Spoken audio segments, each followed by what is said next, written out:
صحابہ کے بارے میں آپ نے سنا ہوگا کہ حضور کی محفل میں ایسے بیٹھے ہوتے تھے ساکت و صامت، جیسے کہ ان کے سروں پر پرندے بیٹھے ہوئے ہیں اور انہیں اندیشہ ہے کہ ذرا سا بھی ہلیں گے تو پرندہ اڑ جائے گا، اس قدر ادب۔ حضور صحابہ سے سوال کرتے تھے اور یہ آپ کا طریقہ تھا تعلیم کا کہ پہلے ایک سوال سامنے لایا جائے تاکہ ان کا ذہن کھلے، سوچیں خود بھی۔ یہ تعلیم کا بہترین طریقہ ہے۔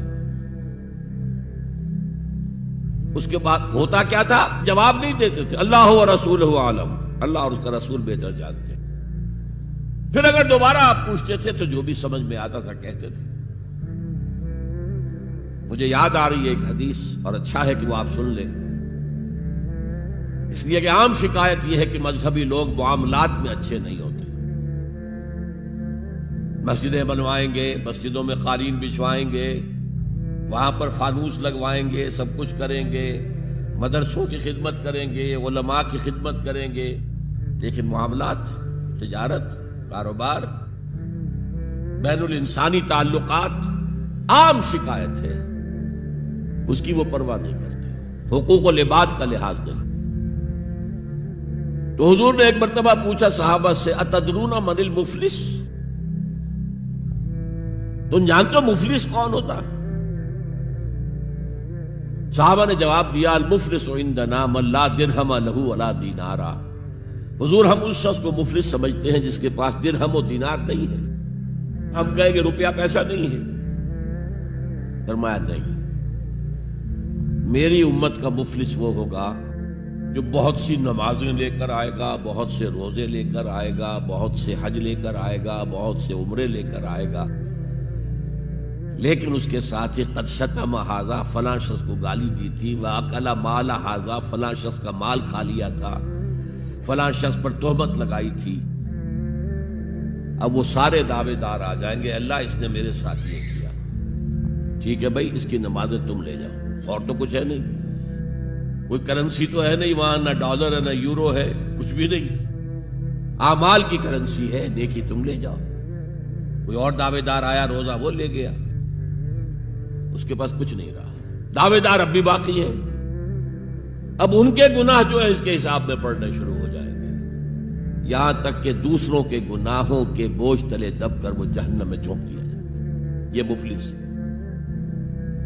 تو یہ انداز تھا حضور کا سمجھانے کا، پڑھانے کا، فطری طریقے تعلیم۔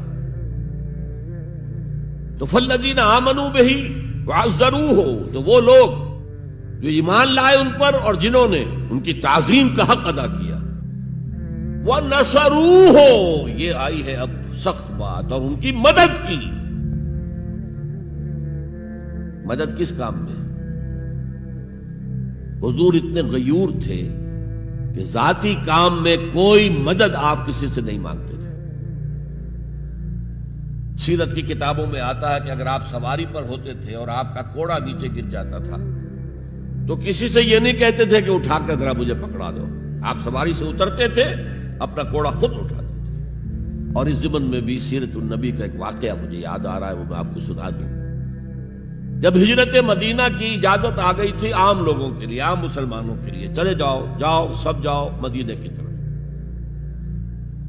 لیکن رسول اپنی جگہ نہیں چھوڑ سکتا وداؤٹ ایکسپریس پرمیشن آف اللہ۔ تو حضور کے لیے ابھی اجازت نہیں آئی۔ جو یار غار تھے حضرت ابوبکر صدیق، وہ پوچھتے تھے حضور اجازت آ گئی؟ نہیں ابھی نہیں آئی۔ حضور اجازت آ گئی؟ نہیں ابھی نہیں آئی۔ حضرت عائشہ فرماتی ہیں کہ ایک روز دوپہر کے وقت حضور چلے آ رہے تھے، ہم حیران ہوئے۔ عربوں میں یہ آج بھی ان کی تہذیب جو ہے وہ یہ ہے کہ ظہر عصر کے درمیان نہ کسی سے ملنا، نہ کسی کے یہاں جانا، نہ وزٹ کرنا، دکانیں بھی بند اور قیلولہ کرتے ہیں، یہ ان کی تہذیب کا حصہ ہے۔ تو ہم حیران ہوئے، آپ نے اپنے سر کو ڈھانپا ہوا تھا کپڑے سے اور آپ تشریف لائے، اور آ کر آپ نے خوشخبری دی حضرت ابوبکر کو کہ ہجرت کی اجازت آ گئی ہے۔ اب اس پر حضرت ابوبکر کو بڑی خوشی ہوئی، بڑے احساس مسرت کے ساتھ عرض کرتے ہیں، حضور میں نے 2 اونٹنیاں تیار کر رکھی ہیں، خوب کھلا پلا کے انہیں فرما کیا ہوا ہے، تکڑا کیا ہوا ہے، حضور تھوڑا سا توقف کر کے فرماتے ہیں ٹھیک ہے لیکن ایک اونٹنی کی قیمت میں ادا کروں گا. حضرت ابوبکر رو پڑے حضور مجھ سے بھی یہ مغایرت کہ میری اونٹنی کی بھی آپ قیمت دینا چاہتے ہیں. تو نصرت جو ہے اس کے بارے میں جان لیجئے کہ یہ تو حضور کا جو مشن تھا اس میں مدد, کوئی ذاتی اپنے کسی کام کے لیے آپ نے کبھی کسی سے مدد طلب نہیں کی. جو مشن اللہ نے ڈال دیا تھا کندھے پر, هو الذی ارسل رسولہ بالہدی ودین الحق لیظہرہ علی الدین کلہ ولو کرہ المشرکون.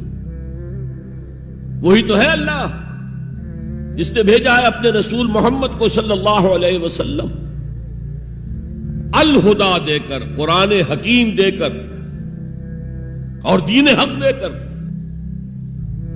صرف قرآن نہیں, دین حق. جو عربی سے واقف ہیں کچھ لوگ وہ سوچتے ہوں گے جو واو دو آیا ہے درمیان میں یہ واو تفسیری ہے, یہ واو عطف ہے. اگر یہ واو عطف ہے تو مغایرت ہو جائے گی. الہدا کچھ اور ہے, دین حق کچھ اور ہے, مغایرت لازم ہے معطوف اور معطوف علیہ کے اندر. وہ مغایرت کیا ہے؟ صرف قرآن پر کوئی نظام نہیں بن سکتا. نظام بنتا ہے جب قرآن پر سنت رسول کا اضافہ کیا جائے. لہذا دین حق صرف قرآن نہیں ہے, قرآن بما سنت رسول صلی اللہ علیہ وسلم اب نظام بنتا ہے. جیسے قرآن میں کتنی دفعہ کہا اقیموا الصلاۃ اقیموا الصلاۃ اقیموا الصلاۃ الذین یقیمون الصلاۃ, کتنی مرتبہ. لیکن کیا نماز کا کوئی نظام بن سکتا ہے قرآن کی بنیاد پر؟ کیا یہ نماز کے 5 اوقات معین ہو سکتے ہیں یقین کے ساتھ؟ اشارات تو ہیں لیکن یہ کہ کیا یقین کے ساتھ 5 کا یہ معاملہ, یہ تو معلوم ہے کہ قیام بھی ہے, رکوع بھی ہے, سجود بھی ہے, ترتیب کیا ہے یہ کسی قرآن مجید کی آیت سے ثابت ہوگا؟ پھر ہر رکعت میں رکوع ایک ہے, سجدے 2 ہیں. کیوں؟ یا تو سجدہ بھی ہو یا رکوع بھی 2 ہو. لاکھ اختلاف ہو جاتے. یہ جو 1450 برس ہو گئے کہیں پریڈ ٹوٹتی ہے. اگر یہ ہوتا کسی کے نزدیک رکوع بھی 2 ہے تو ایک رکوع کے بعد دوسرا رکوع کرتا, باقی لوگ گئے ہوتے سجدے کے اندر, ٹوٹ گئی نا پریڈ. اور کسی کی رائے یہ ہوتی کہ سجدہ بھی ایک ہی ہے تو وہ ایک سجدہ کر کے کھڑا ہو جاتا, دوسرے ابھی دوسرا سجدہ کر رہے تو وہ کہہ سکتا تھا کہ یہ ناداں گر گئے سجدے میں جب وقت قیام آیا. اب تو وقت قیام آ چکا تھا. ہے ایسا اختلاف کوئی؟ سن 62 میں پہلی مرتبہ جب حج پر گیا ہوں تو سب سے بڑا تاثر میرا یہی تھا کہ 1400 برس ہو گئے ہیں اور امت کتنے وسیع علاقے میں پھیلی ہے. ہر نسل کے لوگ اس میں آئے ہیں, ہر رنگ کے لوگ آئے ہیں, ہر جغرافیائی پس منظر کے لوگ آئے ہیں, ہر تاریخی پس منظر کے لوگ آئے ہیں. لیکن یہ نماز میں تو کوئی فرق نہیں, نماز ٹوٹتی نہیں کہیں. پریڈ, ایک پریڈ چل رہی ہے. تو نماز کا بھی نظام سنت کے بغیر نہیں بنتا. تو نظام زندگی, مکمل نظام زندگی وہ قرآن پر سنت کے اضافے سے وجود میں آئے گا. اس لیے قرآن کو علیحدہ کہا اور دین الحق کو علیحدہ کیا. اور دین الحق کسے کہتے ہیں؟ دیکھیے دین کے بنیادی معنی ہیں جزا و سزا, مالک یوم الدین. ہم پڑھتے ہیں کہ نہیں؟ ارأیت الذی یکذب بالدین, تم نے دیکھا اس شخص کو جو جزا و سزا کا منکر ہے.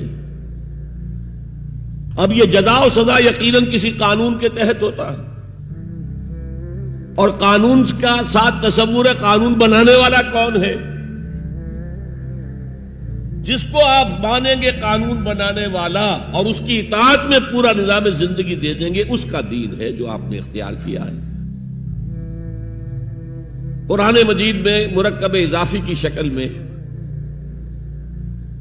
اس دین کی نسبت یا بادشاہ مصر کی طرف ہوئی ہے یا اللہ کی طرف ہوئی ہے. ما کان لیاخذ اخاہ فی دین الملک, حضرت یوسف کے پاس علیہ الصلوۃ والسلام جب اتنے طویل عرصے کے بعد 11 بھائی آئے ان میں بنیامین بھی تھا جو آپ کا حقیقی بھائی تھا. اسے اپنے پاس روکنا چاہتے تھے، لیکن جس بادشاہ کے تحت وہ سارا نظام تھا وہ بادشاہ تو نہیں تھے نا. تو بادشاہ تو وہ تھا جس نے خواب دیکھا تھا کہ 7 دبلی گائیں جو ہیں وہ 7 موٹی گائیں کو کھا گئی، نگل گئی. اس کی تعبیر بتائی تھی، تبھی تو جیل سے نکلے تھے. اب یہ کہ بہت بڑے افسر تھے، بڑے وزیر تھے، آپ انہیں جو چاہے کہہ لیں، لیکن بادشاہ تو نہیں تھے نا. نظام تو بادشاہ کا تھا، اور بادشاہ کے قانون کے مطابق وہ باہر سے آئے ہوئے کسی شخص کو اپنے پاس روک نہیں سکتے تھے. ما کان لیاخذ اخاہ فی دین الملک. تو اللہ تعالیٰ نے وہ پھر ہیلا نکالا ان کے لیے. تفصیل آپ کے علم میں ہے. کذالک کدنا لیوسف، ہم نے اس طریقے سے ایک تدبیر کر دی یوسف کے لیے. اللہ نے اپنے ذمے لے لی بات. تو دین الملک، دین الملک کیا ہے؟ بادشاہ مطاع مطلق ہے. Sovereignty belongs to him. بادشاہ ہو یا کوئن ہو، وہ قانون بنائے گا اور اس کے تحت آپ کو زندگی بسر کرنی ہوگی. یہ دین الملک. اور دین اللہ کیا ہے؟ اللہ مطاع مطلق، اللہ ساورن، ان الحکم الا للہ لا یشرک فی حکمہ احدا. اس نے جو قانون دیا ہے اس کے تحت پوری زندگی. سیاسی نظام اسی کے تحت ہو، معاشی نظام اسی کے تحت ہو، کرمنل لا اس کے تحت ہو، سول لا اس کے تحت ہو، لا آف انہیریٹنس اس کے تحت ہو، قانون شہادت اس کے تحت ہو، سماجی نظام وہ بھی اللہ کے حکم کے مطابق ہو. تو وہ ہے دین اللہ. اللہ مطاع مطلق، اس کے قانون کے تحت پوری زندگی کا آ جانا. اذا جاء نصر اللہ والفتح ورأیت الناس يدخلون فی دین اللہ افواجا. جب اللہ کی مدد آ گئی اور فتح آ گئی، اور اے نبی آپ نے دیکھا جب لوگ جوق در جوق آ رہے ہیں، فوج در فوج آ رہے ہیں، گروہ در گروہ آ رہے ہیں، قبیلوں کے وفد پر وفد چلے آ رہے ہیں اسلام لانے کے لیے، تو یہ کیفیت کیا تھی؟ دین اللہ میں داخل ہونے کا ان کا فیصلہ. اب ذرا سی ٹیڑھی بات آ رہی ہے. پوری دنیا میں دین جمہور، sovereignty of the people, not of God, sovereignty of the people. ہمارے نمائندے ہیں، ہم ووٹ دیں گے انہیں، وہ جائیں گے اسمبلی میں، جو چاہیں گے قانون بنائیں گے. وہ مرد کے ساتھ شادی کو اگر رجسٹر کرنا چاہیں، اجازت دینا چاہیں، لائسنس ایشو کر دیں گے. ایک مرد شوہر ہوگا، ایک دوسرا مرد بیوی ہوگا. Legally they will be wife and husband. Lesbians ہیں، عورتیں ہیں، آپس میں شادی کرنا چاہتی ہیں تو عورتیں ٹھیک ہے، لو بھائی کر دو، جاؤ. ہومو سیکسولیٹی جائز ہے بالکل، بلکہ اب تو اسے کہا جا رہا ہے کہ یہ نارمل انکلینیشن مانی جانی چاہیے. ہومو سیکسولیٹی، ہم جنس پرستی، اسے کوئی برا نام دینا ہی نہیں چاہیے. It's a normal attitude. یہ ہے اس سوشل انجینئرنگ پروگرام کا معاملہ کہ جو ابھی چند سال پہلے جو یونائٹڈ نیشنز آرگنائزیشن کی جنرل اسمبلی نے جو سوشل انجینئرنگ پروگرام بنایا ہے نوع انسانی کے لیے، اس میں تو کیا مقصد تھا حضور کا؟ کہ آپ کو دی گئی کتاب نمبر 1 الہدا، اور نمبر 2 دین حق، تاکہ دین کو غالب کرے. ایک پیارا سا خیال آیا ذہن میں. دیکھیے یہ آپ کا عام محاورہ ہے، ایک میان میں 2 تلواریں نہیں سما سکتی. ایک جگہ 2 دین نہیں ہو سکتے. مذہب 100 بھی ہو سکتے ہیں ایک جگہ پر. اس لیے کہ مذہب کو عام دنیا کیا مانتی ہے کہ مذہب کا تعلق صرف 3 چیزوں سے. کچھ عقائد ہوں گے، ایک خدا کو ماننے والے، 100 خداؤں کو ماننے والے، کسی کو نہ ماننے والے. کچھ عبادات کی رسومات ہوں گی، نماز ہے، روزہ ہے، یا پوجا پاٹ ہے، یا گرو گرنتھ سنگھ کا وہ اکھنڈ پاٹ، یعنی پورا اس کی تلاوت مکمل، کوئی وقفہ ڈالے بغیر، جو چاہو کرو. سوشل کسٹمز ہوتے ہیں. بچہ پیدا ہوگا تو کیا کریں گے؟ عقیقہ کریں گے، بپتسمہ دیں گے. عیسائی بپتسمہ دیتے ہیں، بیپٹائز کرتے ہیں، ہم عقیقہ کرتے ہیں. پیدا ہوتے ہی دائیں کان میں اذان، بائیں میں اقامت کہتے ہیں. کوئی مر جائے گا تو کیا کریں گے؟ ڈیڈ باڈی کا جلائیں گے یا دفنائیں گے، یا پارسیوں کی طرح کہیں اونچی جگہ پر رکھ دیں گے کہ کیلیں اور کوے آئیں اور کھا جائیں؟ کم سے کم ان کی غذا کا تو کام چلے نا۔ زمین میں دبا دیں گے تو مٹی ہو کر مٹی میں مل جائے گا، کسی کے کام ہی نہیں آئے۔ بہرحال ان تین چیزوں کے مجموعے کا نام ہے مذہب، جبکہ دین کے اندر تین چیزیں مزید شامل ہو جاتی ہیں: سماجی نظام، معاشی نظام، سیاسی نظام۔ یہ تین جمع تین بن کر دین بنتا ہے، تو دین تو دو نہیں ہو سکتے۔ جمہوریت اور آمریت تو ساتھ ساتھ نہیں ہو سکتے، کیپٹلزم اور کمیونزم تو ساتھ ساتھ نہیں ہو سکتے، ڈیموکریسی اور ملوکیت تو ساتھ ساتھ نہیں ہو سکتے۔ اس اعتبار سے ایک مغلوب ہوگا، ایک غالب ہوگا۔ مغلوب مذہب بن جائے گا اور غالب دین ہوگا۔ آج دین جمہور غالب ہے۔ وہ جو اقبال کا شعر ہے بڑا پیارا: بندگی میں گھٹ کے رہ جاتی ہے ایک جوئے کباب، اور آزادی میں بہرے بے قراں ہے زندگی۔ اگر دین آزاد ہے، غالب ہے، چھایا ہوا ہے، تو وہ ہے اصل دین، ورنہ وہ سکڑ کر مذہب بن جائے گا۔ ہم 60 سال پہلے دین انگریز پر تھے نا۔ حاکم کون تھا؟ کوئی بادشاہ کو ملکہ بیٹھا ہوا یا بیٹھی ہوئی ہے انگلستان میں، وائس رائے یہاں ایک ہوتا تھا اس کا، لیکن وہ حاکم نہیں تھا، ساورن نہیں تھا۔ ساورنٹی ان کی تھی، اصل حکومت ان کی تھی۔ ہز میجسٹیز گورنمنٹ یا ہر میجسٹیز گورنمنٹ، ان کی تھی حکومت۔ تو اس اعتبار سے دین کو غالب کرنا یہ بہت جان جوکھوں کا کام تھا، یہ نوٹ کر لیجئے آپ۔ دیکھیے تمام نبی اور رسول مبلغ بن کر آئے، داعی بن کر آئے، بشیر بن کر آئے، نذیر بن کر آئے، بشارت دینے والے کہ اللہ کے راستے پر آؤ گے فروح و ریحان و جنت نعیم، اور اگر انذار کرنے والے نذیر بن کر آئے، اگر غلط راستے پر جاؤ گے تو جہنم ہے۔ حضور بھی یا ایھا النبی انا ارسلناک شاہدا و مبشرا و نذیرا و داعیا الی اللہ باذنہ و سراجا منیرا، یہ جو 5 حیثیتیں ہیں یہ مشترک ہیں حضور میں اور تمام انبیاء میں۔ اگرچہ ہر حیثیت میں حضور کی اپنی شان ہے جس میں کوئی دوسرا نبی ان کے قریب نہیں آ سکے گا، لیکن نوٹ کیجئے یہ آیت جو میں اس وقت آپ کے سامنے رکھ رہا ہوں، جس کے لیے نصرت مطلوب تھی، آؤ میرا ہاتھ بٹاؤ، یہ قرآن میں 3 دفعہ آئی ہے محمد الرسول اللہ کے لیے، اور کسی کے لیے نہیں آئی۔ ابراہیم کی نسبتیں دیکھیے، 3 نسبتیں ہیں کتنی اعلیٰ بلند۔ خلیل اللہ ہے، واتخذ اللہ ابراہیم خلیلا۔ ابو الانبیاء ہے، سینکڑوں رسول اور نبی ان کی اولاد میں آئے۔ حضرت اسحاق کی اولاد سے، وہ جو prophets of the old testament ہیں، ان کی کتابیں جو ہیں، صحیفے ہیں، دیکھیے۔ پھر حضرت اسماعیل کے اولاد میں حضرت محمد صلی اللہ علیہ وسلم، مدیان کی اولاد میں حضرت شعیب۔ یہ بہت کم لوگوں کو معلوم ہے کہ حضرت ابراہیم کی ایک تیسری زوجہ بھی تھی، ہاجرہ، جو مصر کے بادشاہ کی بیٹی تھی، جو پھر کنیز کے طور پر مصر کے بادشاہ نے پیش کی۔ ان سے اللہ نے بیٹا دیا اسماعیل۔ سارا جو حضرت ابراہیم کے اپنے خاندان سے تھی، کیونکہ بانجھ تھی، ساری عمر اولاد نہیں ہوئی، بڑھاپے میں اللہ نے اسحاق عطا کر دیا۔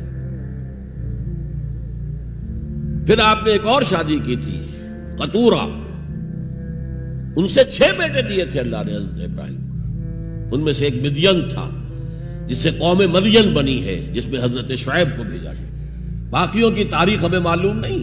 حضرت اسحاق کے بھی 2 بیٹے تھے اور جڑواں تھے۔ ولادت جب ہوتی ہے جڑواں بچوں کی تو پہلے ایک پھر دوسرا آتا ہے نا، تو اس اعتبار سے اسے بڑا چھوٹا کہہ دیتے ہیں، چاہے تھوڑی سی دیر کا وقفہ ہو، لیکن وہ بڑا چھوٹا تو ہو گیا۔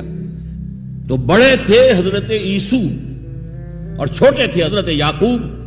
اور یعقوب کو یعقوب کیوں کہا؟ عقب سے، بعد میں آنے والا، پیچھے آنے والا. یعقوب عقب. ان کی اولاد میں کتنے نبی ہوئے ذرا سوچئے. تو پہلی نسبت اللہ کے خلیل، دوسری نسبت سینکڑوں نبیوں کے والد جد امجد، اور تیسری نسبت انی جاعلک للناس اماما، امامت الناس کے اوپر فائز کیے گئے. لیکن کیا آپ کے ذریعے سے کوئی نظام قائم ہوا، کوئی اسلامی ریاست قائم ہوئی؟ نہیں. کیا حضرت موسیٰ کے ذریعے سے ہوئی؟ حضرت موسیٰ وہ ہے جن کا ذکر قرآن میں ہم کہیں گے یہ، اگرچہ نام لے کر حضور کا تذکرہ بہت کم ہوا ہے قرآن میں، زیادہ نہیں، لیکن ظاہر بات ہے قرآن مجید تو حضور کی سیرت ہی بن جاتی ہے ایک طرح سے. غزوہ انفال کیا ہے؟ سورت انفال غزوہ بدر کا چیپٹر ہے. آل عمران کی 60 آیات جو 120 سے 180 تک وہ کیا ہے؟ غزوہ احد ہے. تو حضور کا تو ذکر سب سے زیادہ ہے، لیکن حضور کے بعد سب سے زیادہ ذکر 555 آیات قرآن کی حضرت موسیٰ کے بارے میں ہے. 6,500 کل آیات ہیں، ان میں سے 555 1/13 1/13th part of Quran consists of تذکرہ of حضرت موسیٰ علیہ السلام. ان کے ذریعے حکومت قائم ہوئی. آ گئے تھے قریب 6 لاکھ بنی اسرائیل کو لے کر نکلے تھے مصر سے. ہجرت کے بعد آتا قتال کا مرحلہ، جنگ کا مرحلہ، جیسے حضور کی سیرت مطہرہ میں ہجرت کے بعد غزوہ بدر، بلکہ اس سے پہلے 8 مہمیں جو آپ نے بھیجی تو ایک علیحدہ ایشو ہے.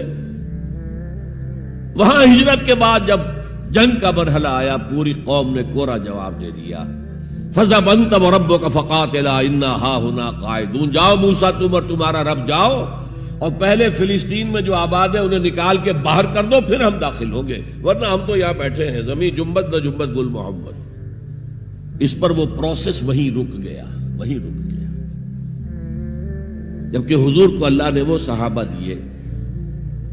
غزوہ بدر سے پہلے ایک مشورہ کیا حضور نے صحابہ سے. دیکھو ایک لشکر آ رہا ہے جنوب سے، مکہ جنوب میں تھا مدینے سے، کیل کانٹے سے لیس ہے، لشکر ہے بڑا. ایک قافلہ آ رہا ہے شمال سے جو ابو سفیان لے کر گئے تھے اور اب واپس آ رہے تھے، اور انہوں نے SOS کال بھیج دی تھی اپنے سے پہلے مکہ کے لوگوں کے لیے کہ بھائی میرے قافلے کو خطرہ ہے، محمد صلی اللہ علیہ وسلم کے آدمی شاید حملہ کر دیں ہم پر، لہذا مدد بھیجو. اب یہاں حضور پوچھتے کہ پہلے کدھر چلے، قافلے کی طرف یا اس لشکر کی طرف؟ کچھ لوگ، ظاہر بات ہے کہ مدینے کے تمام جو صاحب ایمان تھے، مکے سے جو آئے تھے وہ بڑی بھٹیوں میں سے گزر کر آئے تھے، بڑی آزمائشوں میں سے گزر کر آئے تھے، بڑی سختیاں جھیل کر آئے تھے، لہذا وہ بہت گہرے تھے ایمان میں، بہت پختہ تھے. مدینے والوں کو تو ایسی کوئی قربانی دینی نہیں پڑی، پورا قبیلہ ایمان لے آیا. لہذا وہاں کچھ نہ کچھ کچے لوگ بھی تھے ہم جیسے. وہ کہا جی چلیے ذرا قافلے کی طرف چلیے. 30 یا 50 آدمی سنا ہے کہ ان کے ساتھ ہیں محافظ، اور مال بہت ہے، ہمیں بہت مال مل جائے گا. اور نمبر 2 یہ کہ ہمارے پاس تو ہتھیار بھی نہیں ہے، ہم ان کے ہتھیار تو لے لیں گے کم سے کم، پھر لشکر سے لڑیں گے. اللہ کا فیصلہ کچھ اور تھا. اب آپ لوگوں سے کہہ رہے ہیں مجھے مشورہ دو، مجھے مشورہ دو، مجھے مشورہ دو. ابو بکر صدیق کھڑے ہو کر تقریر کر رہے ہیں، حضور جو آپ کا حکم ہم حاضر ہیں، آپ فرمائیے. حضرت عمر نے تقریر کی، آپ فرمائیے جو آپ کا حکم ہو ہم حاضر ہیں. حضرت مقداد ابن الاسود کھڑے ہوئے رضی اللہ تعالی عنہ، حضور ہمیں موسیٰ کے ساتھیوں پر قیاس نہ کیجئے جنہوں نے کہہ دیا تھا فَاذْهَبْ أَنْتَ وَرَبُّكَ فَقَاتِلَا إِنَّا هَاهُنَا قَاعِدُونَ. ہم موسیٰ کے ساتھی نہیں ہیں، محمد کے صحابی ہیں صلی اللہ علیہ وسلم. جو آپ کا ارادہ ہو بسم اللہ کیجئے. کیا عجب کہ اللہ تعالی ہمارے ذریعے آپ کی آنکھوں کو ٹھنڈک عطا فرمائے. یہ تو میں نے صرف اس واقعے کے حوالے سے سنایا یہ واقعہ. کہ وہاں کیا تھا؟ 6 لاکھ تھے افراد یہود، ان میں بوڑھے بھی تھے، بچے بھی تھے، عورتیں بھی تھیں، تو 1 لاکھ تو ہوں گے جنگ کرنے کے قابل، اور نیچے آ جائیے 50,000 تو ہوں گے، 12 میں 1 تو ہوگا۔ گورا جواب، صرف 2 آدمی نکلے، یوشع ابن نون اور کالب بن یفنہ۔ یوشع تو پھر بعد میں حضرت موسیٰ کے جانشین بھی ہوئے اور نبی ہوئے، جوشوا کہتے ہیں بائبل میں ان کو، لیکن یوشع ابن نون 2 آدمی۔ اب جنگ کیسے ہو؟ لہذا پروسیس وہی رک گیا۔ حضرت موسیٰ علیہ السلام کے ہاتھوں کو اسلامی حکومت، اسلامی ریاست قائم نہیں ہو سکی۔ حضرت عیسیٰ کا تو سوال ہی نہیں، 3 سال آپ نے دعوت دی ہے اور یہودی علماء جو ہیں جان کے ان کے دشمن بن گئے۔ انہیں سب سے پہلے تو ولد الزنا کہا گیا، حضرت مریم پر تہمت لگائی گئی زنا کی، اور پھر یہ کہ ان کو جادوگر کہا گیا۔ یہ معجزے کیا دکھا رہا ہے؟ یہ تو شیطان بعلزبول جو ہے اس کی مدد سے دکھا رہا ہے۔ یہ سارے شعبدے ہیں، جادو ہے، اور جادو کفر ہے، لہذا یہ کافر ہو گیا، مرتد ہو گیا، ایسے سولی چڑھا دو۔ تو نظام کیا قائم ہونا تھا، ریاست کیا قائم ہونی تھی؟ عیسائیوں کے مطابق، یہودیوں کے مطابق تو سولی چڑھ گئے۔ عیسائیوں کے مطابق ہے کہ بعد میں اتار لیا گیا اور ایک جگہ رکھا گیا، تو وہاں پھر زندہ ہو کر پھر آسمان پر اٹھ گئے۔ اور ہمارا جو قرآن مجید نے جو ہمیں بتایا اور جس کی کچھ تفصیل ہمیں انجیل برنباس میں ملتی ہے، وہ یہ ہے کہ وہ نہیں، وہ تو پہلے ہی آسمان پر اٹھا لیے گئے تھے، گرفتار ہوئے ہی نہیں۔ جس ان کے حواری نے غداری کی تھی، یوڈاس اسکریوٹ، اس کو اللہ تعالیٰ نے اس کی شکل کو ولیکن شبہ لہم، مشابہ بنا دیا حضرت عیسیٰ علیہ السلام کی شکل کے۔ وہی بدبخت گرفتار ہوا اور کیفر کردار کو پہنچا، سولی پر چڑھا جسے چڑھنا ہی چاہیے تھا، غداری کی تھی۔ بہرحال میں کہہ رہا تھا کہ یہ کام انذار، تبشیر، واعظ، نصیحت، تعلیم، تبلیغ، تربیت، تزکیہ، یہ سب رسولوں نے کیا اور حضور نے بھی کیا، لیکن یہ معاملہ صرف محمد کے لیے ہے صلی اللہ علیہ وسلم، اور 3 دفعہ آیا ہے۔ کسی اور نبی اور رسول کے لیے 1 دفعہ بھی نہیں آیا کہ ان کا فرض منصبی ہے دین کو غالب کرنا۔ صرف تبلیغ نہیں، غالب کرو۔ یہ تھا وہ مشن جس میں آپ کو نصرت درکار تھی۔ فالذین آمنوا بہ وعزروہ ونصروہ، مدد کرے ان کی۔ وہ مدد کس کام میں تھی؟ دین کو غالب کرنے کی۔ اس لیے آتا ہے نا سورہ صف کے آخر میں، یا ایھا الذین آمنوا کونوا انصار اللہ، اے ایمان والو اللہ کے مددگار بنو۔ کما قال عیسی ابن مریم للحواریین من انصاری اللہ، جیسے کہ دیکھو 600 برس قبل حضرت مسیح اور حضور کے درمیان 600 برس کا فصل ہے، جیسے کہ 600 برس قبل ہمارے بندے عیسیٰ نے کہا تھا حواریین سے، کون ہے میرے مددگار اللہ کے راستے میں؟ اور حواریین نے کہا تھا نحن انصار اللہ، قال الحواریون نحن انصار اللہ۔ تو یہ اللہ کی مدد اور اللہ کے رسول کی مدد، من انصاری الی اللہ، کون ہے میرا مددگار اللہ کے راستے میں؟ یہ ہے تیسری بات، یعنی کون ہے وہ لوگ جو اصل میں متبع محمد ہیں صلی اللہ علیہ وسلم۔ الذین یتبعون الرسول النبی الامی، ان کی شان کیا ہوگی؟ فالذین آمنوا بہ وعزروہ ونصروہ۔ اور چوتھی بات واتبعوا النور الذی انزل معہ، اور جو پیروی کریں گے، وہی اتباع کا لفظ چلا آ رہا ہے، اتباع اتباع اتباع، وہ اتباع کریں گے اس نور کا جو ان کے ساتھ نازل کیا جائے گا، یعنی یہ قرآن حکیم۔ فَأُولَٰئِكَ هُمُ الْمُفْلِحُونَ، تو وہ ہوں گے مددگار، وہ ہوں گے کامیاب ہونے والے، مفلحون میں سے ہوں گے۔ اللہم ربنا اجعلنا منہم، اللہ تعالی ہمیں ان میں شامل کرے۔ اب تھوڑا سا خاکہ میں آپ کے سامنے رکھنا چاہتا ہوں، حضور نے یہ کام کیسے کیا جو کسی اور نبی سے نہیں ہو سکا؟ صرف ایک نبی سے، ایک رسول سے ہوا۔ نظام قائم کرنا، حکومت اللہ کی قائم کر دینا. جیسے کہ شاید آپ کو معلوم ہو کہ انجیل میں جو دعا ہے لارڈس پریئر کہلاتی ہے، جیسے ہمارے ہاں سورہ فاتحہ ہے، ایسا ہی مقام ہے لارڈس پریئر کا عیسائیوں کے. اس میں کیا الفاظ ہیں؟ Thy kingdom come, Thy will be done on earth as it is in heavens. اے اللہ، اے رب، تیری حکومت آئے، حکومت الہیہ قائم ہو جائے، تیری حکومت آئے. اسی کو حضرت مسیح کہتے رہے، کنگڈم آف ہیون آن ارتھ، آسمانی بادشاہت زمین پر قائم ہو جائے.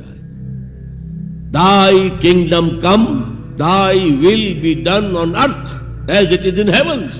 تیری مرضی جیسے آسمانوں میں پوری ہو رہی ہے، سارے سیارے، سارے ستارے، ساری گیلیکسیز، پوری کائنات جس طرح تیرے حکم کے پابند ہیں، اے رب ایسے ہی تیری مرضی زمین پر بھی پوری.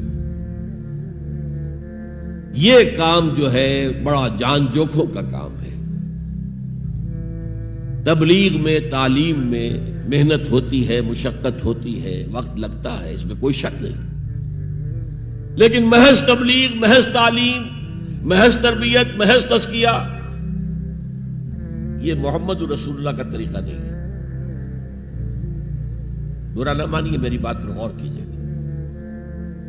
محمد رسول اللہ کا طریقہ کیا تھا؟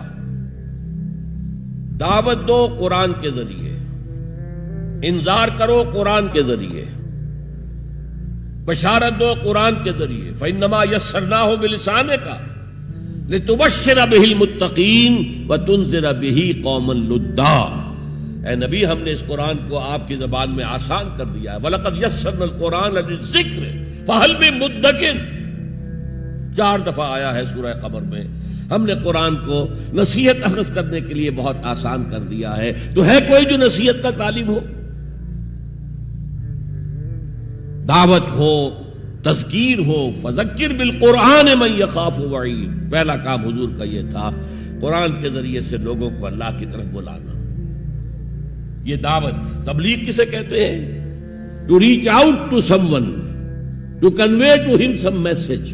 یہ تبلیغ ہے، اور اس کو کھینچ کر لے آنا اللہ کے راستے کی طرف، یہ دعوت ہے. ومن احسن قولا ممن دعا الی اللہ وعمل صالحا وقال اننی من المسلمین. اس شخص سے اچھی بات کس کی ہوگی جو اللہ کی طرف بلائے اور اچھے عمل کرتا ہو. یہ نہ ہو کہ وہ دوسروں کو تو نصیحت اور خود میاں فضیحت، یہ نہیں، اور کہے کہ میں بھی عام مسلمان ہوں، میں تم پر کوئی فوقیت کا دعویٰ نہیں کر رہا، میں کوئی آسمان سے نہیں اترا ہوں، میں بھی عام مسلمانوں میں سے ہوں. اننی من المسلمین. تو قرآن کے ذریعے تذکیر، قرآن کے ذریعے نصیحت. یا ایھا الناس قد جاءتکم موعظۃ من ربکم وشفاء لما فی الصدور. یہی ہے موعظہ، نصیحت، اور یہی ہے شفاء لما فی الصدور. دلوں میں جو روگ ہیں ان کا علاج یہ ہے. وہدی ورحمۃ للمؤمنین. تو حضور کا طریقہ پہلا کیا تھا؟ قرآن کو عام کرو. جہاں آپ گئے قرآن سنایا. آپ کے کوئی خطبات ہمیں نہیں ملتے. جمعے کے خطبوں میں کیا کرتے تھے؟ کان للنبی صلی اللہ علیہ وسلم خطبتان یجلس بینہما یقرأ فیہما آیات من القرآن ویذکر الناس. یہ صحیح مسلم کی روایت ہے. حضور کے 2 خطبے ہوتے تھے، آپ درمیان میں تھوڑی دیر کے لیے بیٹھتے بھی تھے جیسے ہم بیٹھتے ہیں. اور یہ کس لیے تھا؟ شاید آپ نے کبھی غور نہ کیا ہو. یہ اس لیے نہیں تھا کہ حضور کو کوئی تکان ہو جاتی تھی. آپ کے خطبے بہت مختصر ہوتے تھے. لمبے خطبے کی ضرورت کیا؟ جو سامنے بیٹھے عربی ان کی زبان ہے، قرآن عربی میں نازل ہوا ہے، حضور کے قلب سے، زبان مبارک سے ادا ہو رہا ہے، دلوں کے اندر جا کے اتر رہا ہے. لمبی بات کی ضرورت کیا تھی؟ بہت مختصر خطبے ہوتے تھے. لیکن پھر بھی بیٹھتے تھے. کیوں بیٹھتے تھے؟ یہ علامت تھی اس بات کی کہ یہ خطبہ جو ہے یہ ظہر کی 2 رکعتوں کا قائم مقام ہے. ظہر کی 4 رکعتیں فرض اور جمعے میں رہ گئی 2. بقیہ 2 کے قائم مقام یہ 2 خطبے ہیں. لیکن خطبوں میں کرتے کیا تھے؟ یقرأ آیات من القرآن قرآن کی آیات پڑھ کے لوگوں کو سناتے تھے وَيُذَكِّرُ النَّاسَ، اور اسی کے حوالے سے نصیحت کرتے تھے، بس اللہ اللہ خیر سمجھ۔